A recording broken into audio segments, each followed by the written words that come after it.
General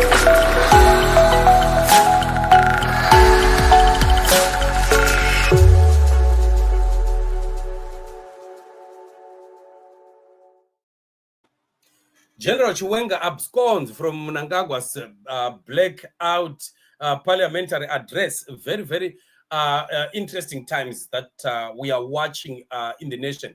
Remember that beginning the conference, the Mutare conference, Zanu PF, where they came out making so much loud noises over what they called the resolution number 1.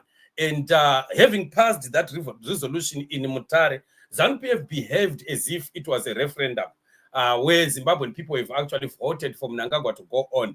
Instead of them looking at reality as it is, that this is just at party level, they've gone on to blow on their own trumpet and pretend as if Zimbabwean people have voted for Mnangagwa to go on. We saw how many of them have been giving sweeping statements. People like Ziyambi saying that now that Zimbabweans have passed it, instead of just saying we as a party passed it, we saw Chris Mutangwa the same way, also saying that we are the majority party. So the fact that the majority party is voted in their conference automatically means Zimbabwean people are in agreement, which is quite very deceptive. It's a big lie, and nobody should buy that.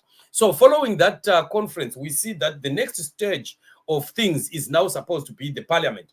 And that's where issues will have to start. You remember what happened after the blackout and all the like. We saw the house breaking into song, 2013 there, Emerson.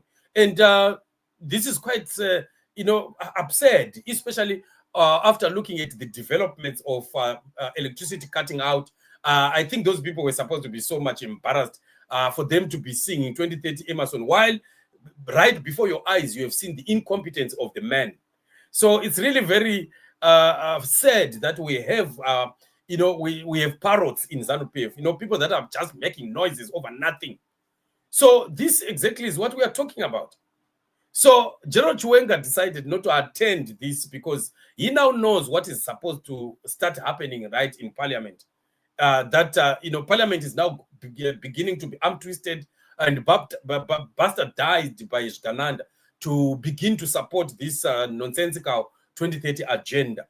So it's embarrassing for Mnangagwa to be addressing the nation while his first vice president is not there.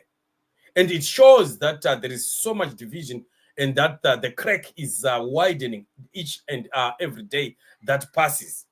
So while many, of course, Gananda and the other Varakashis are in denial when it comes to the issues that are happening in Zanu PF, these are the clear signs of exactly what is happening. Hosea Mviringi says here, he did not attend yesterday's nonsense at Parliament. He's a serious man. Thank you, General.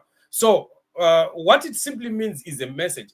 This is a message to Gananda, and this remains a message also to Emerson Mnangagwa himself. While they may want to water it down and pretend as if all is well, but to be honest over this, all is far from well. All is far from well. This is a clear message. Okay, fine. Let's say that if it is just that he just decided not to go there, why is Mnangagwa quiet about it? Was Mnangagwa not supposed to be throwing tantrums and asking questions as to why his first lieutenant has not been there when he's addressing the nation? Definitely, if it was in a normal party or normal government, Mnangagwa was supposed to be questioning the vice president why he did not attend, or why he did not even give an excuse as to why he's gonna be not part of that. But what we see is just that the tensions are beginning to widen. The gap is widening, and we are getting to the climax of this. We are getting to the Sarajevo incident that we've always been waiting for. The sleek pastor has been talking about the Sarajevo and teaching his history class and so on and so forth. And many people have really been very, very happy about it. I've been following those history lessons of his. He's talking about Zimbabwe. Only that people are failing to substitute exactly what he's teaching, and then take the Zimbabwean situation and place it there That one is just a stencil. What he's teaching in terms of, World War and maybe the Berlin Conference, it's all just a stencil of what is happening in Zimbabwe.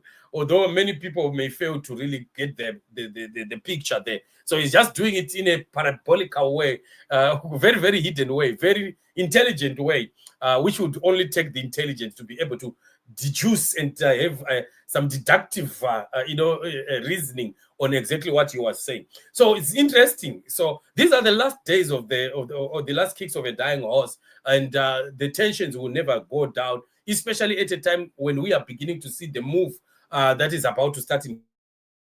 And remember what Maduku said, Faraway Quiet. He said the other day that there is nothing to contest as of now because it's just still a Zanu PF party thing. Nobody can take action about it, and not only in the aspect of taking things to the law, no, but also even into taking action against Mnangagwa. If the Chiwenga faction, with its muscle, would want to take action against Mnangagwa and Sukananda, they could not have done it in all this previous time until Mnangagwa begins to show that he has now breached the constitution. He has now started acting on the breach of the constitution. Then they can have a scapegoat. They can have a reason. They can have justification why they are now taking an action, because he will now have made a move. So Mnangagwa is now about to make that move. Parliamentary process will now declare the move on, and that is where the battle will start. And we are seeing quite a lot of other people, progressive people, that are ready to take the issue to court.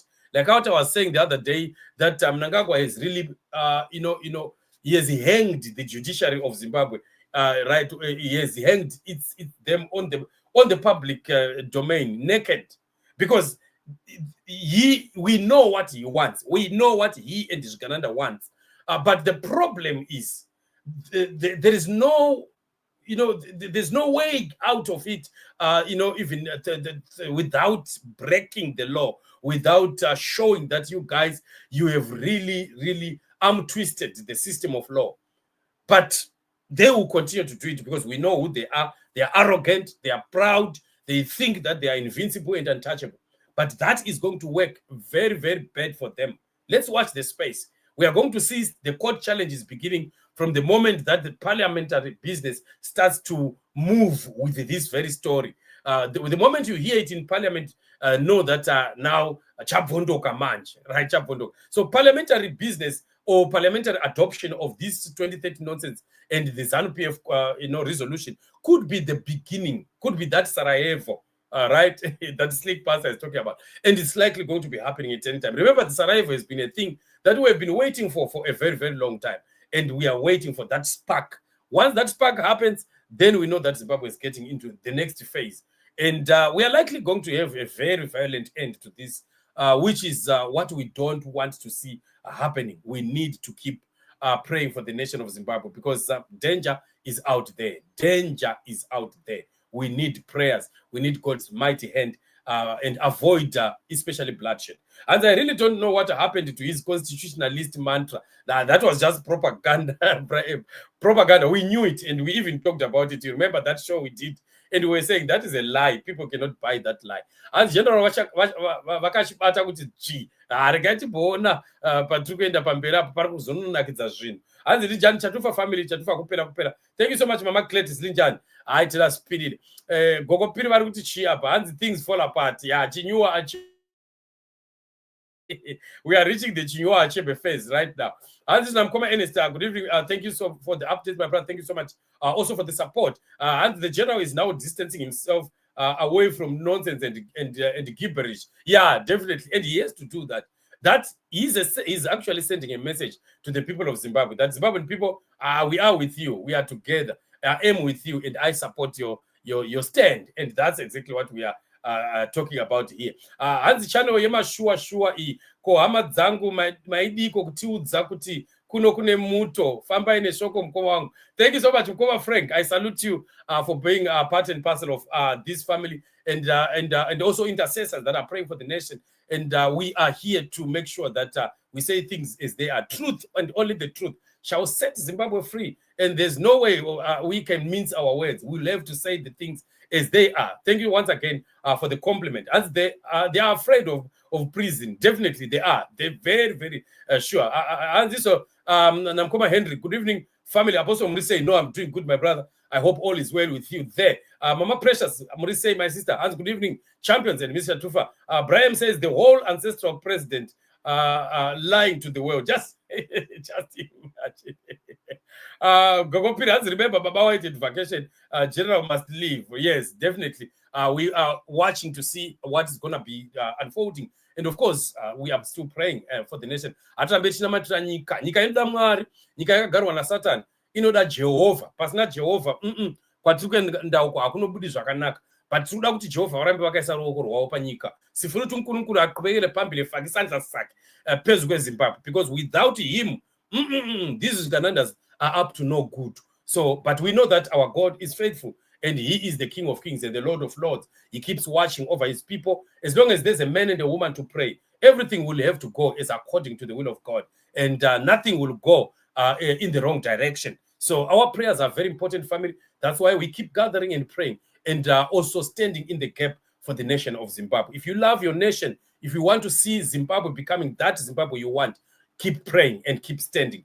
God is faithful and he hears prayer. And there's no way that Uganda's will shall come to pass in this season. It is the will of the Lord our God that is coming to pass in this season. I'm so happy to see Rev Murise Murise. Our God does not sleep or slumber. Amen to that. Our God watches every move in critical Zimbabwe. Every move, no matter how slight, God is watching. His eyes are open to everything that is happening. No matter kungaba kunjani okwenzakala elizweni lethu, uNkulunkulu ukukhangele and he is seeing everything and he is fixing the pieces of his chessboard. And we know that definitely freedom for Zimbabwe is at hand and our God is always faithful. Let's keep believing. Let's keep praying. We are meeting once again in the next show. Okay, let me say what I wanted to say now. Let me say it in the upcoming show. Then we shall call it a day. You are blessed.